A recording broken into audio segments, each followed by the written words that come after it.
play. Hero play. 4-6. And he escapes. And Daniels right down the middle of the field. Makes a man miss. It is finally dragged down at the 11. Lifting receivers, flips it to the end zone. Caught. Touchdown. Marvin Harrison Jr.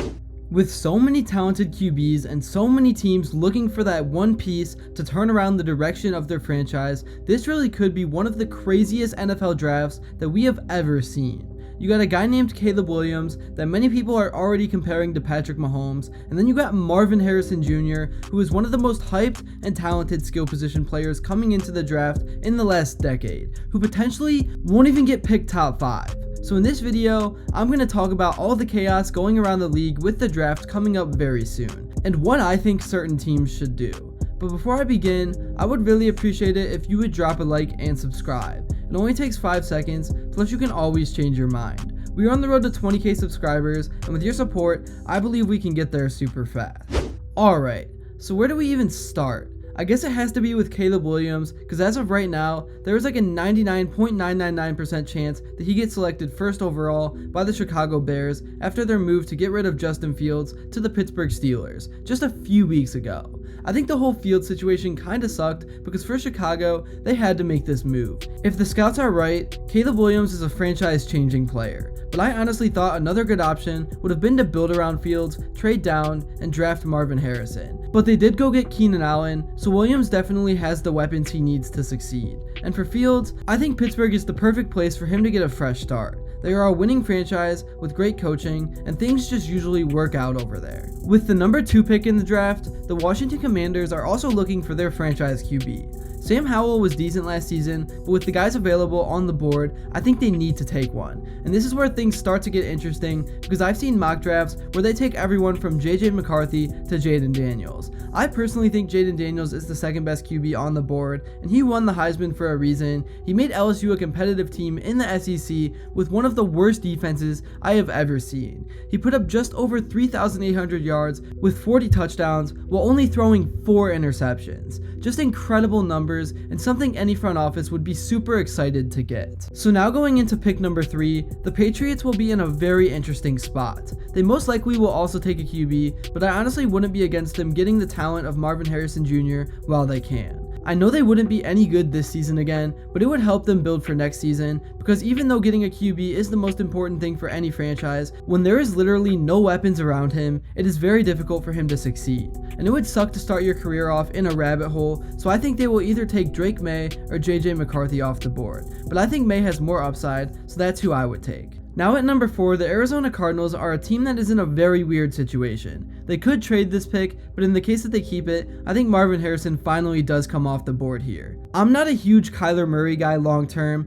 but giving him an elite weapon that can take away one side of a defense is huge, and could send the Cardinals in the right direction for the future. At pick number 5, the Chargers are a mess right now, and to me, that starts at the foundation up front in the offensive line. Justin Herbert lost so much of his offense recently, and if the Chargers want to rebuild around him, they need to give him a strong line so that he has time to throw once the team does retool on skill position players. So I have the Chargers taking Joe Alt out of Notre Dame to give the team a strong tackle. At pick number 6, the Giants might also take a QB, but it's not guaranteed. But this is where I have JJ McCarthy coming off the board. I know New York has Daniel Jones, but I'm just not confident in him for the long-term plan. McCarthy checks all of the boxes for me, and he's going to be a great player in this league, even if it takes him some time. There's no denying that. But in the case the Giants do go for a weapon, I like Malik Neighbors here. He's a guy that actually is projected to go higher than Marvin Harrison in a few mock drafts I have seen.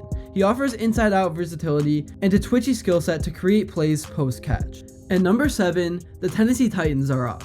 They also need to fix up their offensive line, so if Joe Alt is available, that is who they will take. If not, they can trade down or take the next available lineman, which is Talise Fuaga from Oregon State.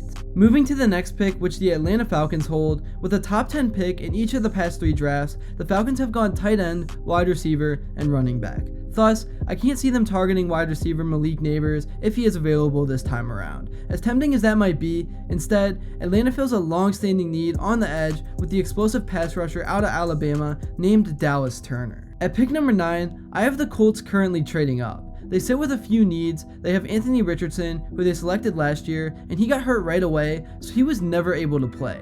But people are still super excited about his talent, and it's important to fill all the positions around him. And to me, Brock Bowers makes the most sense. He is the most talented tight end in this draft class, and the Colts can probably even trade down to get him. And the Colts can maybe even sit at their current pick to get him, but that would be risky because the team that drafts after this is the New York Jets, and they are a team that should have their eyes on him as well. And moving on to that pick that they have at number 10, there honestly are a lot of places the Jets could go. I think they would be better served to continue to beef up an offensive line trusted with Aaron Rodgers' health, especially after adding Mike Williams in free agency. So I have them taking J.C. Latham. So there you have it. Those are my predictions for how the top 10 picks in the draft will go, but the talent doesn't even stop there.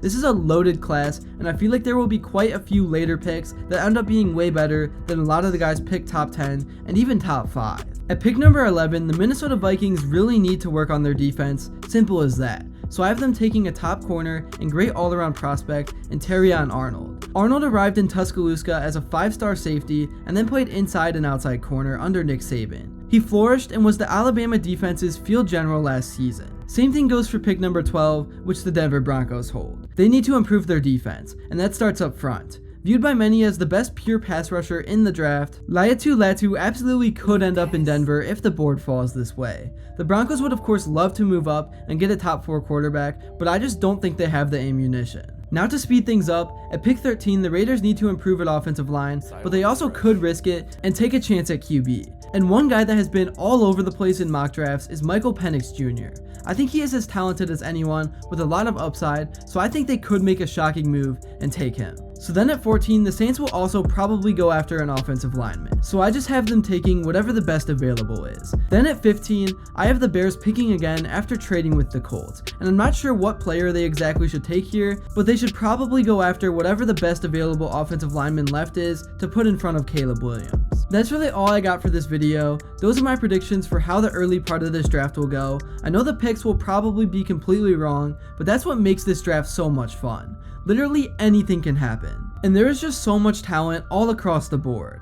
Let me know in the comments below what picks you agree and disagree with, and who your favorite team is, and what you would like to see them do.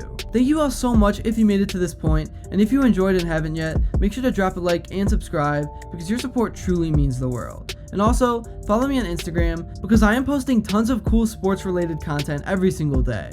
And until next time, I will see you all later.